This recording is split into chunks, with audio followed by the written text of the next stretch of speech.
क्या आप जानते हैं कि शंभाला एक ऐसी जगह है जहां के लोग हजारों साल तक जीवित रहते हैं? कल्प वृक्ष का रहस्य क्या है? हिटलर जैसे तानाशाह शंभाला को क्यों ढूंढना चाहता था? और भगवान विष्णु का 10वां अवतार कल्कि शंभाला में ही क्यों जन्म लेगा? हमारे महाकाव्यों में वर्णित सभी अमर जैसे हनुमान और अश्वत्थामा कहा जाता है कि शंभाला में निवास करते हैं।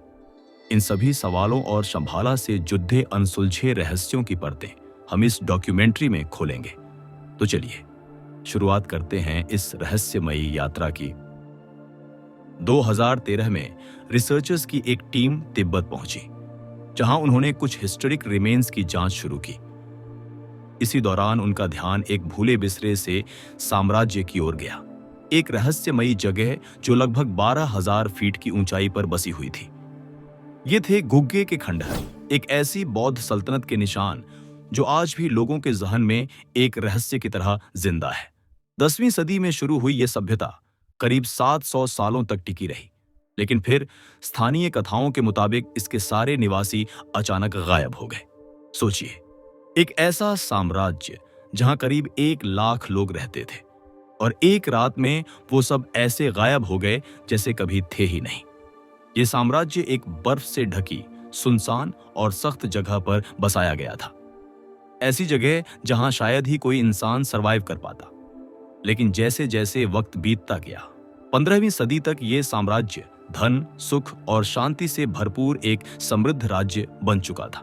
जिस राज्य में कोई सरवाइव भी ना कर पाता, उसी राज्य में 1 लाख लोग सुखी जीवन जी रहे थे। जब अन्य साम्राज्यों के सम्राट गुग्गे के राजा से पूछते कि उन्होंने इतना अद्भुत और समृद्ध साम्राज्य कैसे बनाया, तो गुग्गे साम्राज्य के लोग हमेशा इसका श्रेय शंभाला नगरी के लोगों को देते थे। राजा का कहना था, हम जो कुछ भी हैं वो शंभाला नगरी के लोगों की मदद से है। लेकिन फिर एक दिन 1673 में तिब्बत के राजा ने इस साम्राज्य पर हमला कर दिया। लेकिन जब वो अपनी सेना के साथ गुग्गे शहर में पहुंचा तो उसने देखा पूरी नगरी अचानक खाली हो गई। 1 लाख लोग कहां गायब हो गए? ये सवाल आज भी एक रहस्य बना हुआ है। तिब्बत के बहुत से लोग मानते हैं कि उनकी गायब होने की वजह ये थी कि वे जमीन के नीचे एक लंबे सफर पर चले गए थे।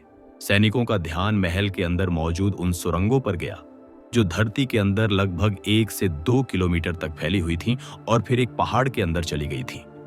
गुफाओं के पास हलचल के कई निशान थे, जिससे ये तो साफ था कि यहाँ हाल ही में कई गतिविधियां हुई थी। ये सुरंगें आधी टूटी हुई थी या ये समझा गया कि इन्हें जानबूझकर तोड़ा गया था। फिर भी अंदर जाने की कोशिश की गई, लेकिन किसी को कुछ भी नहीं मिला। आखिर उनकी खोज उन्हें उस सुरंग तक ले गई जो कैलाश पर्वत तक जाती थी, जिसे भगवान शिव का निवास स्थान माना जाता है और शंभाला का प्रवेश द्वार भी। ये दोनों आज तक विज्ञान और रहस्यों का केंद्र बने हुए हैं। लोगों का मानना था कि इन सुरंगों के रास्ते से कोई जाएगा तो वह जमीन के बहुत नीचे तक पहुंच जाएगा और फिर वो छिपे हुए शहर शंभाला तक पहुंच जाएगा। तो क्या यह संभव है कि यहां रहने वाली प्राचीन सभ्यता के लोग जमीन के नीचे मिथकीय साम्राज्य शंभाला चले गए थे? और अगर गए थे तो उनका रास्ता कहां तक गया था? कुछ शोधकर्ता ये भी मानते हैं कि ये सुरंगें पूर्व में पवित्र पर्वत कैलाश पर्वत तक जाती थी। कैलाश पर्वत को बौद्ध धर्म के अनुसार बौद्ध भगवानों की शक्तियां समाई हुई हैं। प्राचीन ग्रंथ काल चक्र तंत्र के मुताबिक शंभाला साम्राज्य कैलाश पर्वत के पीछे है, मगर कुछ लोग मानते हैं कि वो इस पर्वत के अंदर ही है। कैलाश पर्वत पर लगातार नजर रखने वाले बहुत से लोगों ने यहां आसमान में कई सारी रहस्यमयी चीजें देखी हैं। कैलाश पर्वत पर होने वाली बहुत सारी यूएफओ साइटिंग इस बात का संकेत है कि वहां कुछ तो छुपा हुआ है। कैलाश पर्वत को लोग भगवान शिव का घर मानकर वहां जाते हैं, लेकिन उन्हें कहा जाता है कि वहां ज्यादा देर तक न रुके, क्योंकि उस पहाड़ के अंदर कोई रेडियो एक्टिव चीज है। कुछ लोग बताते हैं कि वहां पर लोग फिजिकल फॉर्म या नॉन फिजिकल फॉर्म में भी रहते हैं। तो क्या ऐसा संभव है कि वहां होने वाली अजीब घटनाओं का संबंध शंभाला से जुड़ा है? अगर ऐसा है तो यह हजारों सालों से छिपा कैसे है? क्या ऐसा हो सकता है कि कैलाश पर्वत पर इन दरारों पर ही परग्रही साम्राज्य या शंभाला तक जाने का रास्ता है? बहुत से मिशन किए गए, लेकिन कोई भी शंभाला का पता नहीं लगा पाया। माना जाता है शंभाला के निवासियों के पास असाधारण बुद्धि और अत्याधुनिक तकनीक है। वो टाइम ट्रैवल कर सकते हैं, टेलीपोर्ट कर सकते हैं और यहाँ तक कि एलियंस से संपर्क करने की क्षमता रखते हैं। मुख्य बात यह है कि शंभाला एक मल्टी डायमेंशनल राज्य है, जहां पहुंचने के लिए मल्टी डायमेंशनल चेतना की आवश्यकता होती है। कहा जाता है कि शंभाला तक पहुंचना आसान नहीं है। ये रहस्यमयी शहर सिर्फ उनके लिए है जिनके दिल शुद्ध हों और जिनकी आध्यात्मिक चेतना उच्चतम स्तर पर हो। कई धर्मों के ग्रंथों के अनुसार कहा जाता है कि यहाँ के लोग अमर हैं या हजारों साल तक जीवित रह सकते हैं। शंभाला एक ऐसा मिथकीय राज्य है जिसे हिंदू और बौद्ध धर्म दोनों में पवित्र स्थान माना गया है। संस्कृत में शंभाला का अर्थ होता है शांति का स्थान या मौन का स्थान। अब जानते हैं कि हिंदू धर्म के अनुसार शंभाला की क्या मान्यताएं हैं। हिंदू धर्म में शंभाला का गहरा धार्मिक और आध्यात्मिक महत्व है। इसे एक पवित्र शहर माना जाता है जहां भगवान विष्णु के 10वें अवतार कल्कि का जन्म होगा। श्रीमद् भगवद गीता, विष्णु पुराण, महाभारत, मत्स्य पुराण और कल्कि पुराण में इसी बात का उल्लेख है। विष्णु पुराण के प्रवचनों के अनुसार कल्कि जन्म लेंगे और वे राक्षस कली का वध करके बुराइयों का अंत करेंगे, जिससे सतयुग की शुरुआत होगी। कल्कि पुराण में स्पष्ट है कि विष्णु यशस और सुमति परिवार में शंभाला गांव में कल्कि अवतार होगा। संस्कृत में इसे आर्यावर्त अर्थात नीतिक योगी लोगों का देश भी कहा गया है। लोग इस बात को लेकर अक्सर भ्रमित रहते हैं कि शंभाला वास्तव में कौन सी जगह है, क्योंकि हिंदू धार्मिक ग्रंथों में इसे संभल लिखा गया है। इसलिए इसे उत्तर प्रदेश के मुरादाबाद जिले में स्थित संभल ग्राम से भी जोड़ा जाता है। हालांकि संभल या शंभाला के बारे में हिंदू धार्मिक ग्रंथों और बौद्ध धर्म ग्रंथों में जो वर्णन मिलता है वो काफी हद तक एक जैसा ही है। पुराणों में लिखी गई बातों के अनुसार संभल केवल एक भौगोलिक स्थान तक ही सीमित नहीं है, ये एक उच्च आध्यात्मिक चेतना और दिव्यता का प्रतीक भी है। भागवत पुराण के अनुसार भगवान विष्णु कल्कि अवतार में संभल ग्राम में प्रकट होंगे। संभल ग्राम को सत्य, न्याय और धर्म की स्थापना का केंद्र बताया गया है। अगर हम शंभाला को भौगोलिक दृष्टि से देखें तो संभल ग्राम का उल्लेख उत्तर प्रदेश के एक स्थान के रूप में भी किया गया है, लेकिन आध्यात्मिक दृष्टि से संभल या शंभाला केवल एक स्थान नहीं बल्कि एक उच्च चेतना और मोक्ष का प्रतीक है। हमारे हिंदू धर्म में शंभाला को अधिकांशतः कैलाश पर्वत से जोड़ा जाता है। कैलाश एक ब्रह्मांडीय ऊर्जा का प्रतीक है। कैलाश और शंभाला को सत्य और धर्म का केंद्र माना जाता है। इसी कारण कई थियोरिस्ट का मानना है कि शंभाला कैलाश में ही कहीं मौजूद है। तिब्बती बौद्ध धर्म में शंभाला का विशेष महत्व है। इसे एक दिव्य नगर माना जाता है। बौद्ध धर्म के एक ग्रंथ कालचक्र तंत्र में इसका उल्लेख आता है। इस ग्रंथ में शंभाला को एक पवित्र शहर के रूप में बताया गया है। इस ग्रंथ में एक भविष्यवाणी की गई है कि जब दुनिया में अज्ञानता, हिंसा और अधर्म चरम पर होगा, तब शंभाला का आखिरी राजा जन्म लेगा। इस राजा को रुद्र चक्रण के नाम से जाना जाएगा, जो अधर्म का नाश करेगा और धर्म की स्थापना करेगा। तिब्बत के प्राचीन पुस्तकों में एक ऐसा नक्शा है जो कई प्राचीन देशों को दर्शाता है, जैसे फारस, बाबिलोन, यहूदिया और मिस्र। इन प्राचीन स्थानों के बीच एक विशेष स्थान भी दिखाया गया है, शंभाला। यहां तक कि 7वीं सदी में तिब्बत के एक ग्रंथ में शंभाला को एक मानचित्र पर दर्शाया गया था, जिसे लगभग 2000 साल पुराना माना जाता है। शायद इन्हीं प्राचीन नक्शों और कथाओं की गूंज सदियों बाद भी हिमालय की घाटियों में सुनाई देती थी। और एक दिन भाग्य ने कैप्टन रघुराम को उसी रहस्य के करीब पहुंचा दिया। 1962 के भारत चीन युद्ध की गूंज अभी भी पहाड़ियों की घाटी में गूंज रही थी। युद्ध तो खत्म हो चुका था, लेकिन हिमालय में चीनी सैन्यबल की गतिविधियां थमने का नाम नहीं ले रही थी। भारतीय सेना ने इन क्षेत्रों में निगरानी बढ़ाने के लिए एक विशेष सर्च मिशन लॉन्च किया। कैप्टन रघुराम सिंह के नेतृत्व में 5 जवानों का दल उत्तराखंड के दूरदराज पहाड़ों की ओर चल पड़ा। 3 दिन की कठिन यात्रा के बाद दल रात में आग जलाकर बैठा था। तभी दूर पहाड़ों के पीछे रोशनी चमकने लगी। कैप्टन ने कहा, ये रोशनी साधारण नहीं है। हमें इसका रहस्य पता करना होगा। हम सवेरे इस तरफ चलेंगे। सूरज की पहली किरण के साथ दल ने उस दिशा में कदम बढ़ाए। पत्थरों पर उकेरी गई रहस्यमयी आकृतियां और प्राचीन संरचनाएं इस बात का संकेत दे रही थीं कि ये रास्ता सदियों पुराना है। काफी वक्त गुजरने के बाद वे उस प्रकाश के स्रोत के करीब पहुंचने लगे थे। वहां एक हरी भरी घाटी थी। वहां न बर्फ थी न ठंड। सब कुछ शांत और अलौकिक था। जैसे ही वो लोग आगे बढ़ने लगे, हवा में कुछ धीमी धीमी आवाजें सुनाई देने लगीं।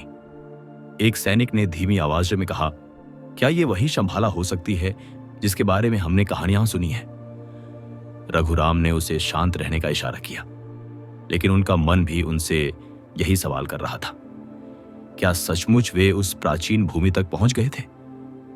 घाटी के बीच एक प्राचीन पेड़ खड़ा था, जिसकी पत्तियां सुनहरे रंग की थीं, जो रोशनी बिखेर रही थी। पास पहुंचते ही एक गहरी आवाज गूंज उठी, जो सत्य की खोज में है वही इस भूमि को देख सकता है। दल हैरान रह गया। उन्होंने जांच की कि वहां कोई तो होगा, मगर वहां कोई नहीं था। अगली सुबह जब सब वापस लौटने लगे तो उन्होंने पीछे मुड़कर देखा तो वहां कोई घाटी ही नहीं थी। उसकी जगह बर्फ की चादर फैली हुई थी, मानो जैसे वो जगह कभी अस्तित्व में ही नहीं थी। इस अनुभव को उच्च अधिकारियों ने भ्रम मानकर खारिज कर दिया, लेकिन रघुराम के लिए ये एक सच्चाई थी। शंभाला की खोज उनका जीवन बन गई।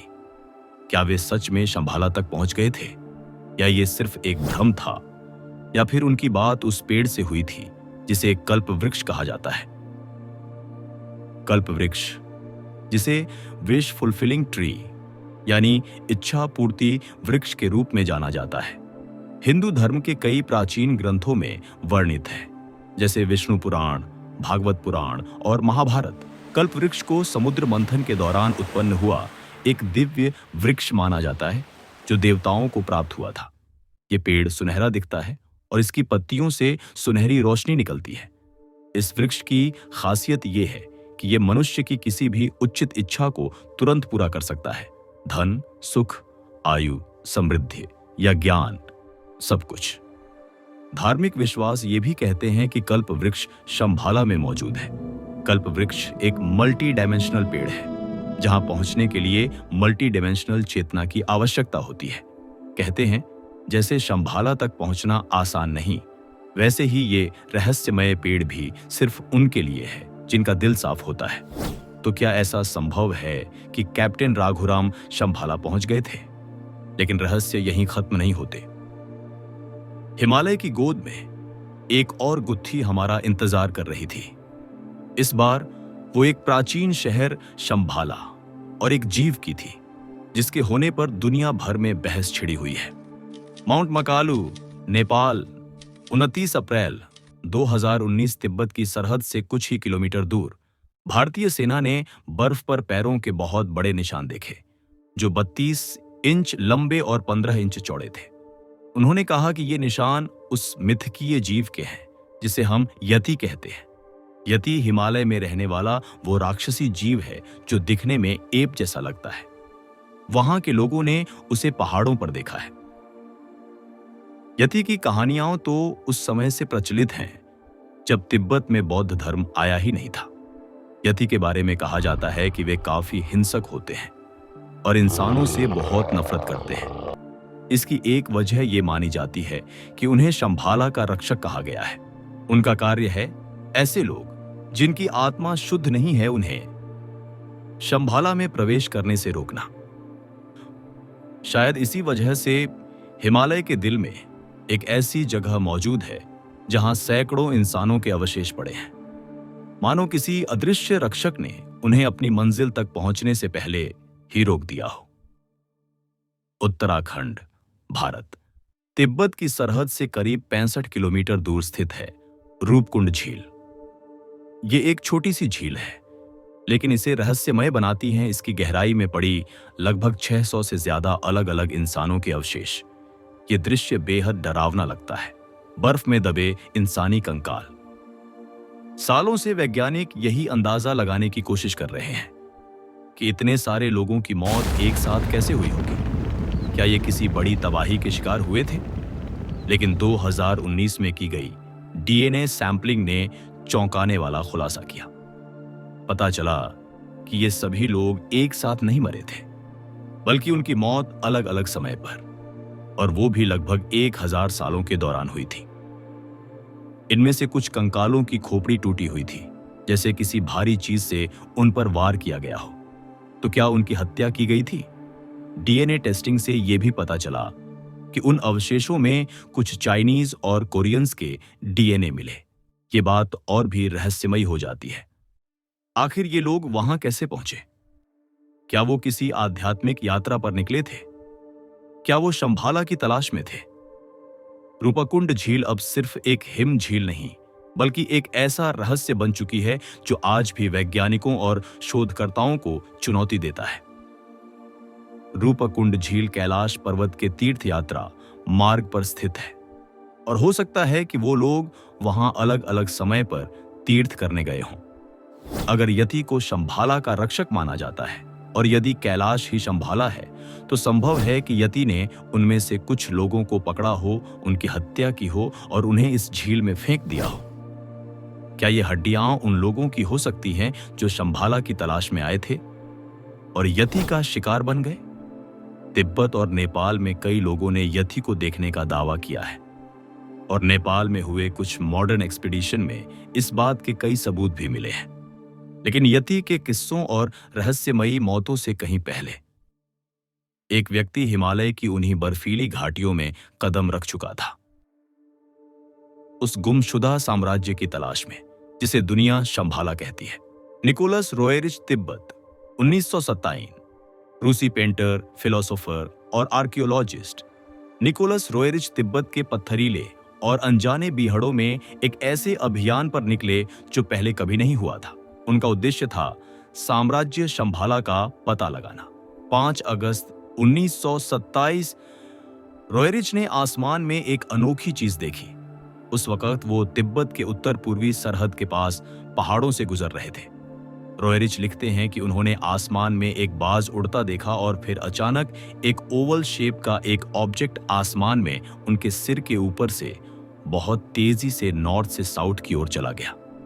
उन्होंने बताया कि ये मेरे जीवन का ऐसा खूबसूरत पल था जिसने मेरे संदेहों को दूर कर दिया।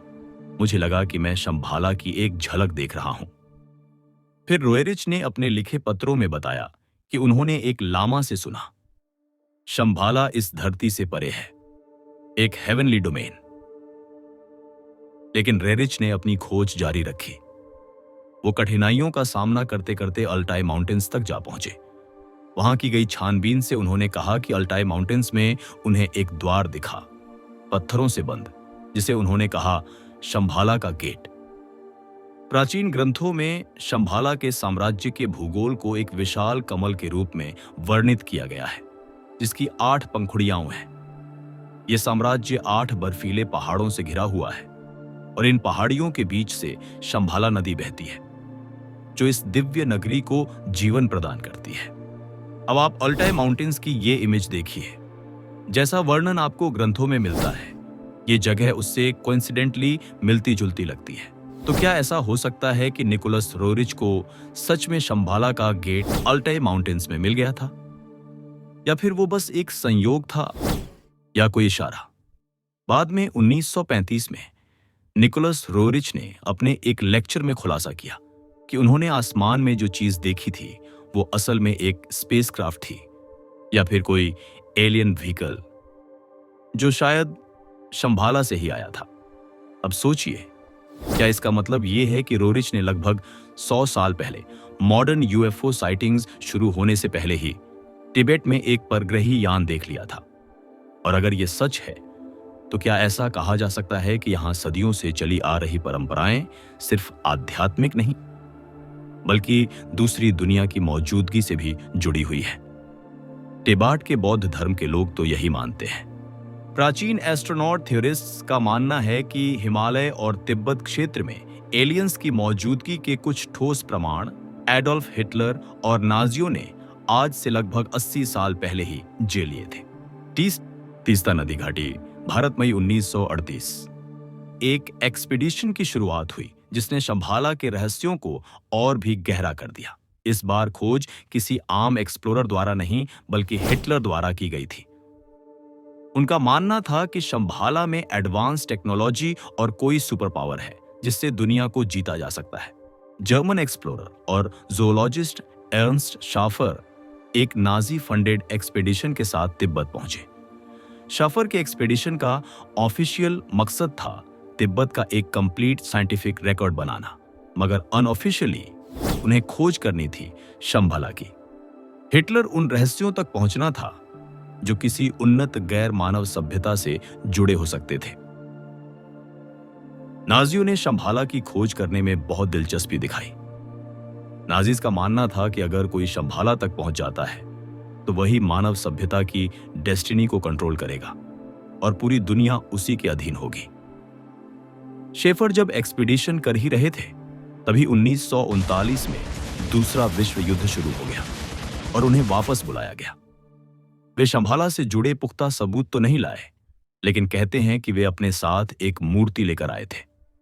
वो मूर्ति 11 किलो की थी और उसे बौद्ध अवतार भी माना जा रहा था। मूर्ति पर एक स्वास्तिक बना हुआ था।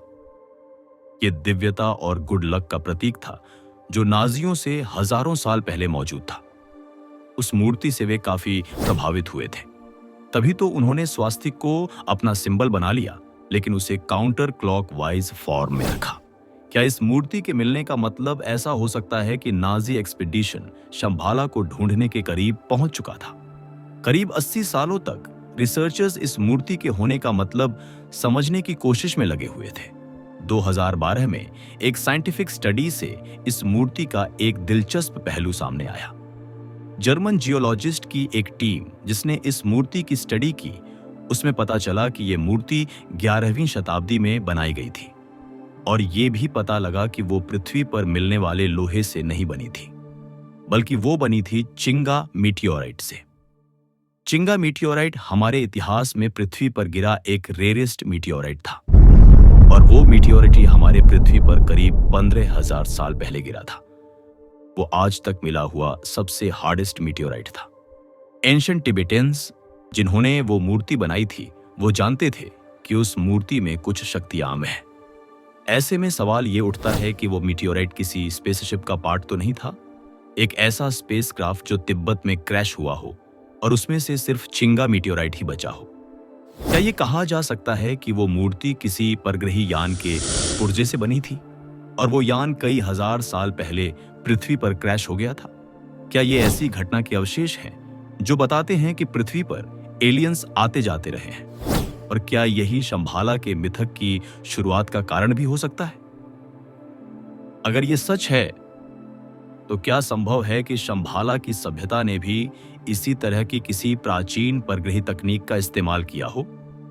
ऐसी तकनीक जो हमारे आज के विज्ञान से भी कहीं आगे थी। शंभाला की सभ्यता को प्राचीन और आध्यात्मिक रूप से जागृत माना जाता है और कहा जाता है कि उनके पास ऐसी तकनीकें थीं जिनका उल्लेख हमें पुराने ग्रंथों और लोक कथाओं में मिलता है। शंभाला की सबसे रहस्यमयी तकनीक का आधार था चिंतामणि पत्थर, एक ऐसा पत्थर जिसे ब्रह्मांडीय ऊर्जा का स्रोत माना गया है। हिंदू ग्रंथों में इसे इच्छा पूर्ति रत्न कहा गया है, एक दिव्य पत्थर जो मन की सच्ची इच्छा को पूर्ण करने में सक्षम है। कहा जाता है कि शंभाला के लोग हजारों वर्षों तक जीवित रहते थे। उनकी योग तकनीकों ने उन्हें ऐसी क्षमता दी थी जिससे वे उम्र बढ़ने की प्रक्रिया को रोक सकते थे या शायद उसे उल्टा भी कर सकते थे। लेकिन क्या यह संभव है? विज्ञान का तर्क कहता है अगर शरीर में लगातार नई कोशिकाएं बनती रहे और अंगों को लंबे समय तक स्वस्थ रखा जाए तो मनुष्य भी दीर्घायु प्राप्त कर सकता है। आयुर्वेद में भी कुछ ऐसा ही कहा गया है कि शरीर और मन को संतुलन में रखकर मानव की उम्र को बहुत आगे तक बढ़ाया जा सकता है।